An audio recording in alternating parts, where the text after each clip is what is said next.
Okay, hi everybody, and thanks for watching this video presentation. I'd just like to take a minute here for a quick preamble before we proceed to the main presentation. And I must admit, it's not without some considerable reservations that I'm bringing this video to you. Why do I say that? Well, primarily, it's because I know I'm going to catch an awful lot of flack from this one. And I can already hear you saying, how could you? What kind of person are you? What about the families? Have you no feelings? Etc., etc., etc. Well, I have some news for you. This is the alternative media, not the mainstream media. Those are the sort of concerns that you'll hear from the mainstream media. Those are the sort of concerns that block any form of inquiry, any form of investigation, and ridiculous sentimental posturing. These people don't care about your feelings, my feelings, or anyone else's feelings. If we're to truly understand what's gone wrong in our society, we have to be able to ask probing and difficult questions. So, naturally enough, I decided to leave things for a couple of months, let things die down until Joe Public has pretty much forgotten about the case. The fact that you're watching this video indicates that you're not satisfied with the official version of events. Just like me, you've got a nagging feeling that something just simply isn't right here. So without any further ado, let's proceed to the main presentation.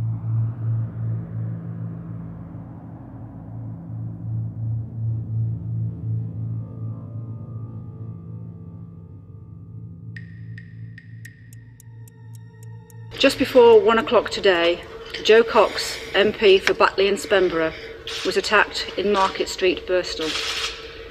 I am now very sad to have to report that she has died as a result of her injuries. Jo was attacked by a man who inflicted serious and sadly ultimately fatal injuries.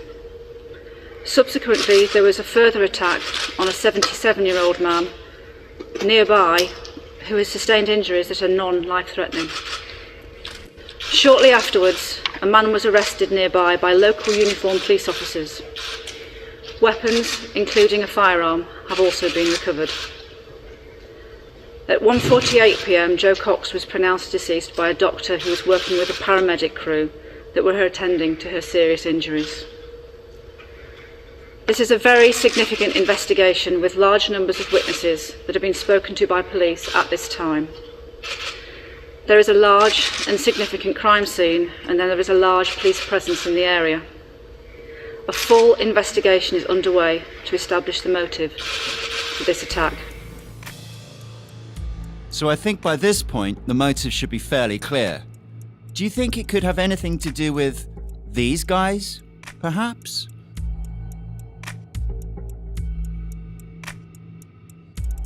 Prior to the attack, Jo Cox is a relatively unheard of backbench MP from a relatively unheard of constituency, Batley and Spen, once again almost directly in Middle England.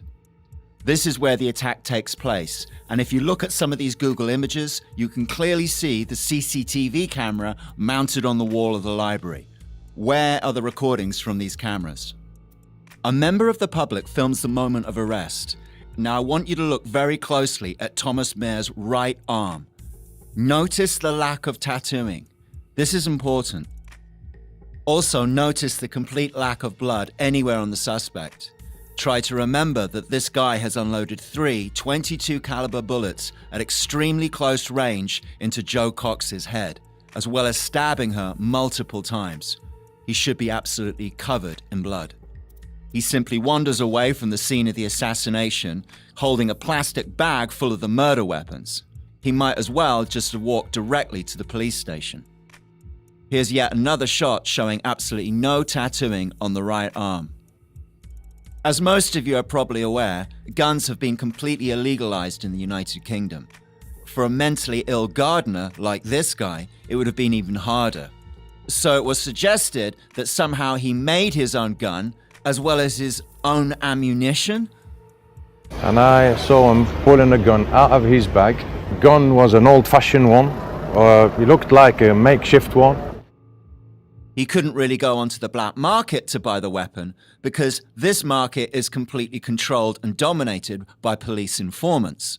Now, I presume he brings exactly 3 bullets to the scene of the assassination, because absolutely no explanation is given about the ammunition. This is one of the biggest questions concerning this case. Searches for Google images of Jo Cox and also searches for .22 caliber ammunition. This is the same sort of ammunition that was used to kill the MP this year, and a YouTube clip showing what a sawn-off long rifle would be used in an attack, how it would be used, and this is the same sort of gun that was used to kill the MP. These were and incredibly enough, within 24 hours, the same people that fingered poor old Lee Harvey Oswald in the Kennedy assassination now also have evidence fingering Tommy Mayer in this assassination. In an almost ironic rush to judgment, the Southern Poverty Law Center has records going back to 1999, if you will, detailing how Thomas Mayer purchases such titles as the Improvised Munitions Handbook, amongst other things. And of course, it couldn't be a true piece of modern theatre without our old friends, that's right, psych meds. And although it is well documented that Thomas Mayer was suffering from mental illness, however, on a scale of 1 to 10, we can probably place him at about a 3. He's well enough to teach English language courses, for example. He has friends, family, and a social life. And nobody that he comes in contact with considers him to be a threat to society. He pulled out the gun and fired the first shot. When he fires the first shot, people scattered. When they scattered, we ran back to the restaurant. We heard the second shot. And then we waited. We were very scared. It's a big question mark over why. Well, really, the question shouldn't be why, it should be how. How does Jo Cox manage to speak to her assistant, telling her to move away from the attack, after Tommy Mayer walks up, places the gun directly at the back of her temple, and fires the first of 3 point-blank shots? Not satisfied with this, he then apparently goes back and stabs her multiple times, all of which occurs, by the way, at the same time as he's having to fend off an unarmed 77-year-old man. Look now at the infamous red gloves photo of Thomas Mayer. Does this look like the kind of guy who's going to be able to take on a few people at once? Now remember about the tattoos on the right arm? Well, look at this picture. This was released immediately after the assassination. His right arm is covered in tattoos. And that's because I'm coming to the conclusion that all of the images of Tommy Mayer have been altered or photoshopped, something we're going to look at more later. And for some bizarre reason, one of the key witnesses to the attack, this guy, the guy who intervenes, Bernard Kenny, isn't at the trial, and we need to know why. In a crazy echo of the Kennedy assassination, the case seems to be decided in the first 24 hours. All thanks, once again, to the Southern Poverty Law Center. But my mind keeps turning back to those initial photographs of the crime scene. How can there be absolutely no blood anywhere? Then we have all the confused early reports. Reports saying that she is airlifted to a hospital. Reports saying that she dies at the scene. Reports saying that she dies in the hospital. But one thing's for certain, I'm not buying this idea that she's talking after being shot in the head. As soon as she come out from the car, she was sitting on back seat in my daughter's car. As soon as she come out, she been stabbed and shot. Her injury was so bad, and she was in her arm. He left her and faced other people, but he came back and shot her twice again. Because my daughter tried to help her, and say, look, Joe, get up. And she said, no, my pain is too much for Sheila. And that assistant is directly related to Haroon Aswat, who is featured in 2 of our previous videos. He's the mastermind of 7/7.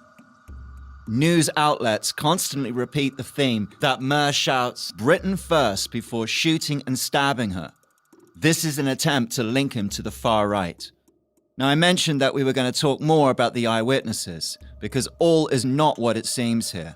We're about to leave Normalsville, people, and enter the world of shadows. This is the eyewitness who claims that he shouts Britain first, one of the key eyewitnesses. It turns out that he's a shadow too. I had a woman screaming, and then a guy was bent over a woman. I could just see a leg sticking out, what looked like a gun in his hand, and then proceeded to shoot it again on the floor. What words did you hear? The words I heard him say was Britain first, or put Britain first. I can't say exactly what it was, but definitely Britain first is what he said when it was shouting. He shouted it at least twice. And once again, the BBC is reporting lies as fact. The person responsible for this shot, which is just 10 yards away from the scene of the crime, is forced to put up a notice in his window because he is harassed by reporters asking about this Britain First claim. And thanks to a relatively old WikiLeaks release, we can confirm that Clark Rothwell is in fact a member of the British Nationalist Party. And I, for one, find that a little strange. This is what I believe to be a photoshopped image presented by the mainstream media to link Thomas Mair with the far-right organisation Britain First.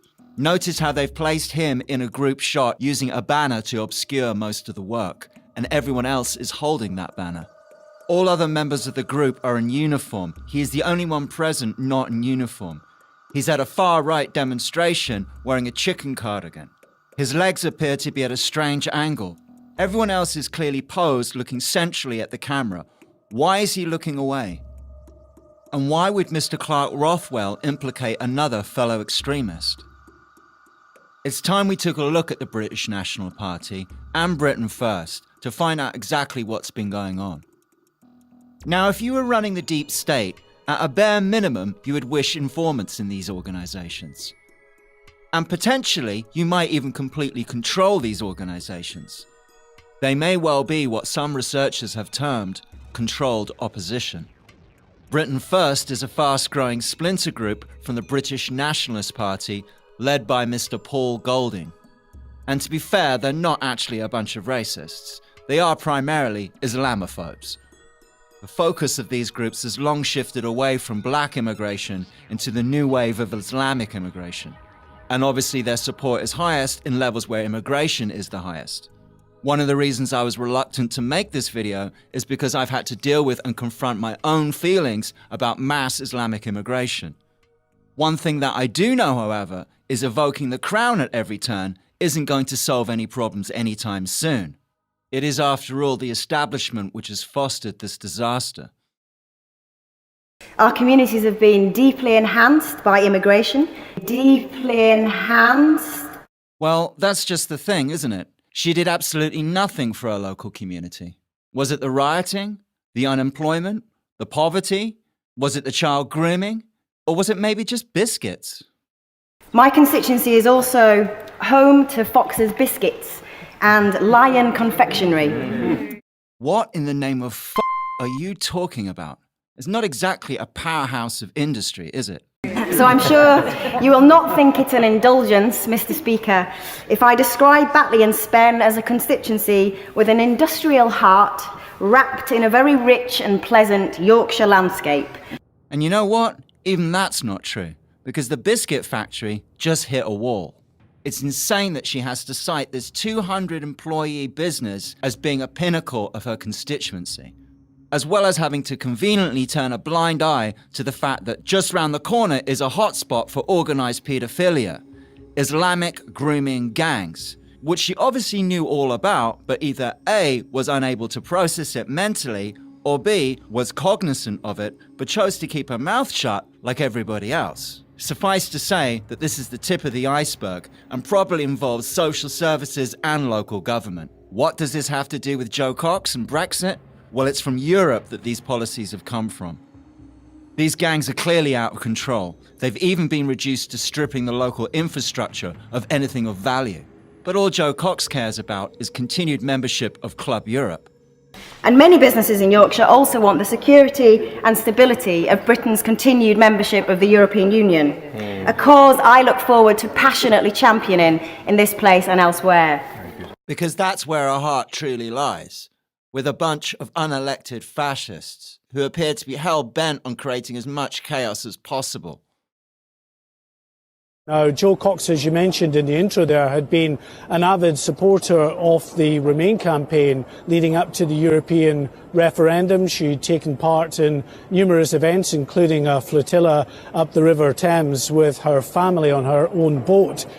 And being a modern sitting MP, she would have had plenty of time and money to do that, as well as hanging out with her buddies like Bobby Geldof. And here she is on another one of her hobnobbing journeys paid for by the UK taxpayer, insulting the UK fishing industry. Because these globalists' opinion of the natives is not particularly high, so I can't imagine Jo Cox's view being particularly different. And one person I know for a fact shared exactly the same views as Jo Cox was her husband, Brendan Cox. Brendan Cox travels an almost perfect trajectory towards his target of a young leader.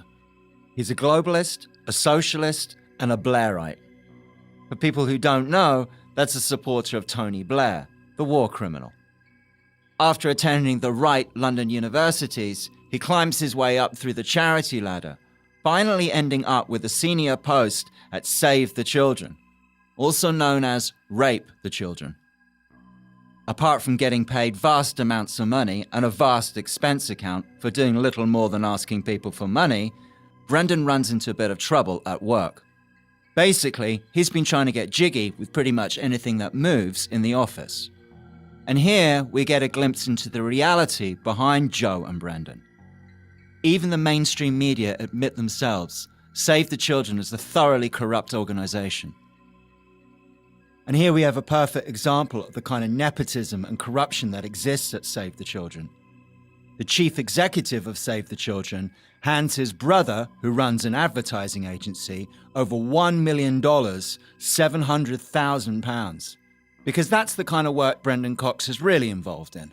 The transfer of wealth and the accumulation of wealth. That's when he's not kowtowing to large multinational energy corporations. And as far as I can tell, both Brendan and Jo Cox appear to be nothing more than protégés of Gordon Brown, the infamous globalist ex-Prime Minister of the United Kingdom. This article talks about how Jo and Brendan were planning on hosting a very pagan party, a Midsummer Night's Solstice party, despite the fact that Brendan is trying to sleep with half of the Save the Children organisation. The list of shadowy connections is long, including USAID, the World Economic Forum, and of course, as we've mentioned, Gordon Brown. For a relatively unheard of backbench MP, Jo Cox certainly had some very highly placed friends. She was particularly tight with Sarah Brown, the wife of Gordon. Jo and Brendan both appear to be marching to a very specific drumbeat. A new world is emerging. It is a new world order with significantly different and radically new challenges for the future. Now, I think it's time we brought our American brothers and sisters into this story. Who do you think helped get Obama elected in 2008? Yes, that's right, Jo Cox. You couldn't make it up. Jo Cox is a paid spin doctor for Obama during the 2008 presidential campaign. And this is why Obama gets on the phone to Brendan 24 hours after the assassination takes place, as does John Kerry as well. One thing I'm trying to work out is how Brendan appears to be very tight with the Jewish community, as does Jo, but Jo is an active campaigner for Palestine. It doesn't appear to make any sense. I'm just going to come out and float this idea right now. This is a fake marriage. When we look at Brendan's philandering, we look at the fact that Jo Cox changed her name 3 months before the marriage. I don't know anybody who's ever done that. This GoFundMe page is just another example how it's all about the money and the special interests. Special interest groups like the White Helmets, loosely disguised intel operatives meddling in the Syrian conflict, an area of the world which we have neither right nor reason to be involved with.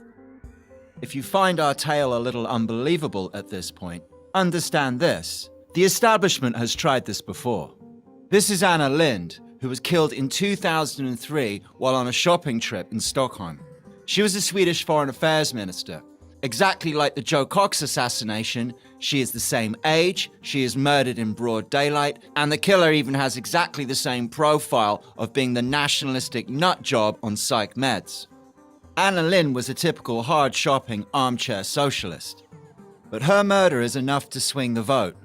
This is the killer, Mijailo Mijailovic, which I can guarantee you is not a name I wish to be dealing with after a few drinks.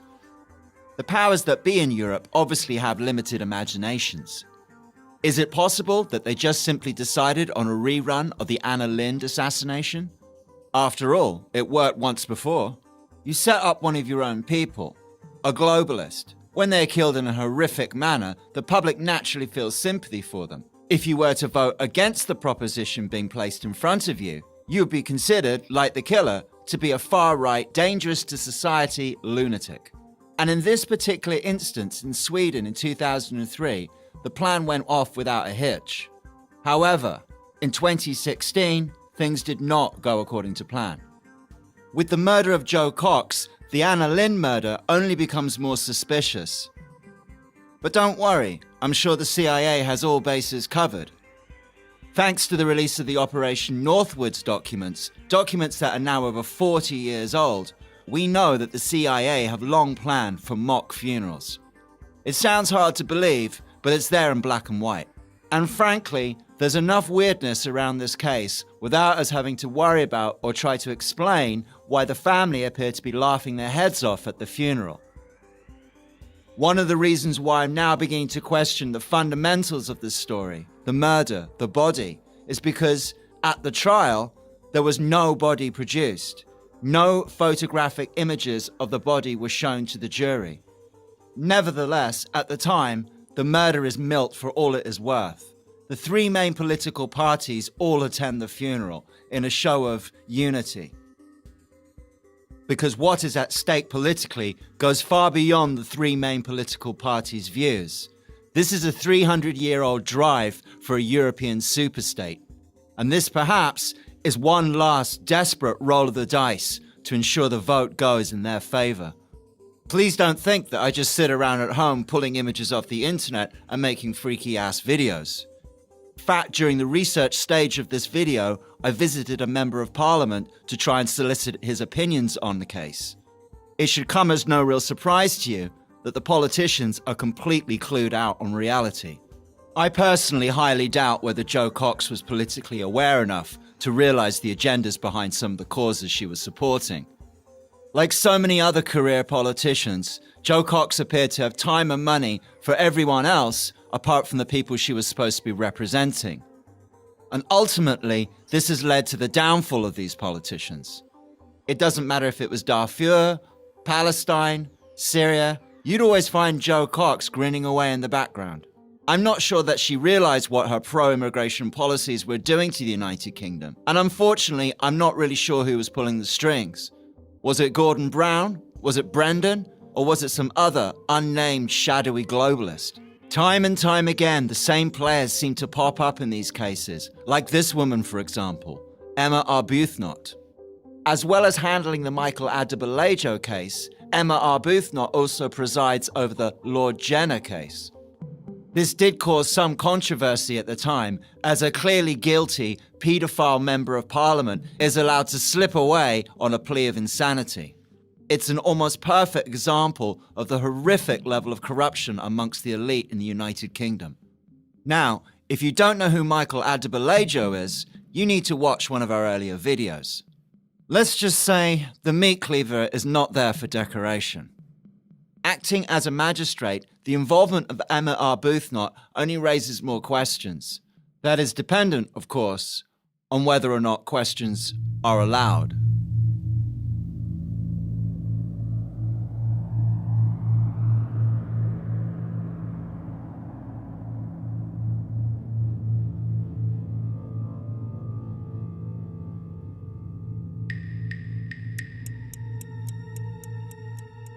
So the trial takes place in November 2016 and is widely reported. It takes just 7 days to convict Thomas Meir. The trial of the man accused of killing the MP Jo Cox has heard that he searched for images of her on the internet, followed by a search for ammunition. Thomas Meir denies murder and other charges.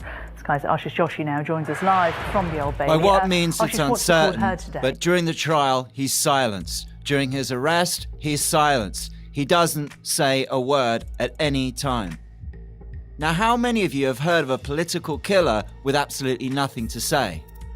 Think about Anders Breivik, the Norwegian mass killer. You couldn't shut him up. The MP's been shot and stabbed. number of times, and the elderly gentleman has been stabbed. That's why you've been arrested, and that's why you're being interviewed. And you're choosing to sit there and say nothing at all, which is your right. However, their families, they want to know what's going on. Well, it's highly unlikely that you're going to find out, because Tommy Mayer has probably been told that he's a dead man if he so much as opens his mouth. It is my belief that the establishment realizes they have a severe problem here. With the main suspects still alive, you have the problem of a show trial. And naturally enough, that's exactly what we get, a Soviet-style show trial. A trial where the state-appointed defense is wholly inadequate, failing to mention any of the pertinent questions. Doubtless the state-appointed defense is meeting with the state-appointed prosecution to put this one to bed quickly. Before any awkward questions are asked, like, how does a white nationalist have a black half-brother? A black half-brother who knows nothing about his brother's racist tendencies. The only blood the prosecution team can come up with is what the police inflict upon Thomas Mayer upon his arrest. Any halfway decent defense lawyer will tell you analysis of blood spatter and the defense of blood spatter is one of the primary defenses in a modern court of law.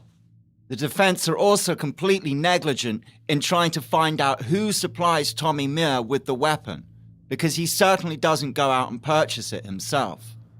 But that would be doing real investigative work, and that might actually lead us to who is responsible.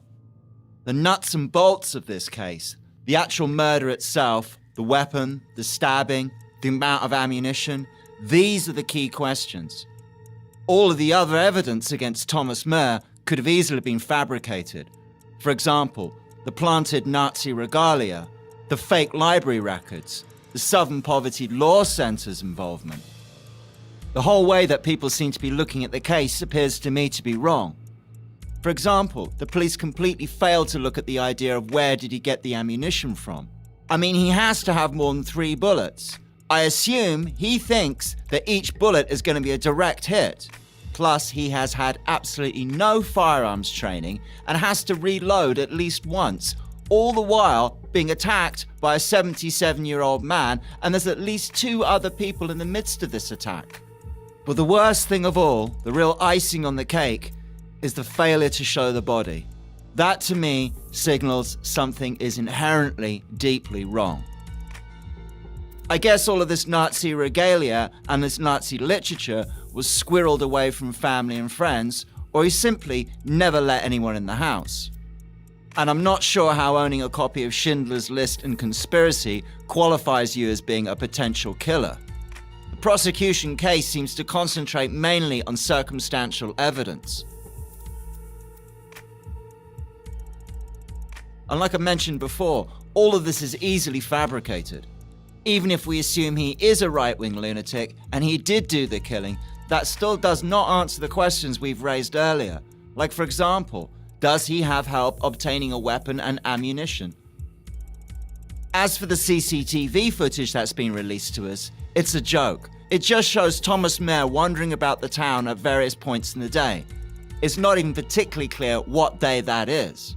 The relevant CCTV, i.e. that of the killing, is completely missing, which obviously would answer all the questions in this video.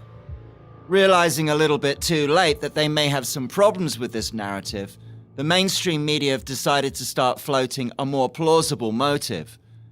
The motive is now that he may have feared losing his home because of mass Islamic immigration. If you've paid attention to our video, then I'm sure you can appreciate the irony of this.